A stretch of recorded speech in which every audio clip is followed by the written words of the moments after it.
It is a very important topic because everyone out there on the net, Instagram, YouTube is talking about it. Where a person on a podcast is explaining his point of view. That point of view can be corrupted, that can be anything, but then it is his point of view.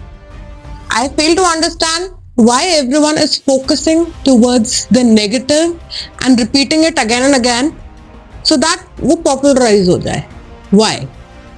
Because in this video I'm not gonna name the person who was talking that negative thing, nor the podcaster who was relaying it on his channel, right? But I want to discuss about one simple thing. किसी के point of view को सुनने में क्या फर्क है? सुनने दीजिए, ही मस्ट बी एग्री, ठीक है? उसने ऑर्गेनाइजेशन की अपनी कुछ कमियां बताई. टेल मी गाइस, जब आप एसएसबी के लिए फेस करते हैं, ठीक है, आपकी जब ग्रूमिंग होती है, जब काउंसलिंग होती है, गाइडेंस मिलती है आपको, तो यू ऑलवेज सेड कि even if you were employed somewhere before, you should not crib about your ex-employer, right? You should not publicly condemn people who were teaching you or who were your bosses, earlier bosses, or even for that matter, आप अपनी past organization के बारे में गंदा नहीं बोलो, because वो organization की कमी नहीं दिखाती है, employer की कमी नहीं दिखाती. It shows your weakness. आप में जो कमी है, जहां आप किसी के नेगेटिव्स को ज्यादा पकड़ते हो रादर देन पॉजिटिव्स को, ठीक है? जो वो बंदा था जो पॉडकास्ट में था, he was ex army officer, वो उसकी सोच थी एंड वो वहीं तक एंड हो जाती है, राइट? ऑर्गेनाइजेशन को आप ऑफ कोर्स आप क्रिटिकल सोचना चाहिए to the point where you can improve a system और एन ऑर्गेनाइजेशन. जैसे लेडी ऑफिसर्स को परमानेंट कमीशन नहीं मिला, they went to the court, they got justice, and that was the end of it.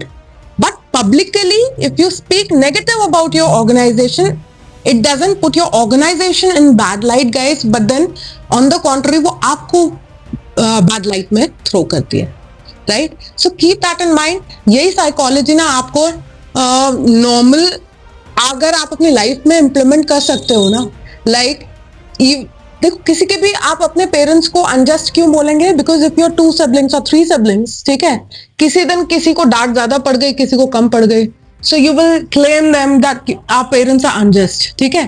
वो शायद आपके ब्रदर को ज्यादा प्यार करते हैं या सिस्टर को ज्यादा प्यार करते हैं rather than you. But at the same time, when people from outside are coming to your house or you're interacting with strangers or maybe some relatives, you don't go openly and say such things about your parents. They've been unjust, unfair and such like things. So remember this. ये attitude ना जो बचपन से set होता है ना दिमाग में, वही आगे जाके reflect होता है. So whatever that guy did, ठीक है, because of his own nature in life, जो मे बी चाइल्डहुड से था, ठीक है, किसी ने उसको करेक्ट नहीं किया, ग्रूम नहीं किया ठीक से, and he is taking that same nature आगे जाके भी. चेंज लाना अब उसकी एज में it is quite impossible. So rather than focusing on people who have negative sort of a side, ठीक है, एंड उसी के ऊपर आप उसको न्यूज बना दो एंड उसको ट्रोल करो, उसी के बारे में गलत बोलो, या leave it to that point कि ये उसकी मेंटालिटी है. You cannot help it. But then जहां आप अपना पॉजिटिविटी दिखा सकते हो, you can spread positivity in the environment, please do that. ठीक है? उसकी नेगेटिविटी को पब्लिसाइज करने की जरूरत नहीं है, राइट? एंड जैसे मैं एंजॉय कर रही हूँ अपनी टाइम, अपनी लाइफ आफ्टर रिटायरमेंट, एलेक्सा से गाने सुन करके. जब टाइम है, अच्छा टाइम है, स्पेंड इट वाइजली, ठीक है? अपने इमोशंस को, अपने थॉट्स को क्लियर रखो. And don't take negativity from the environment. अपने अंदर इतना पॉजिटिव ऑरा क्रिएट करो कि बाहर की नेगेटिविटी आपको टच भी ना कर पाए, राइट?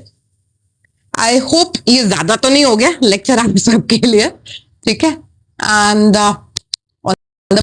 Take care guys.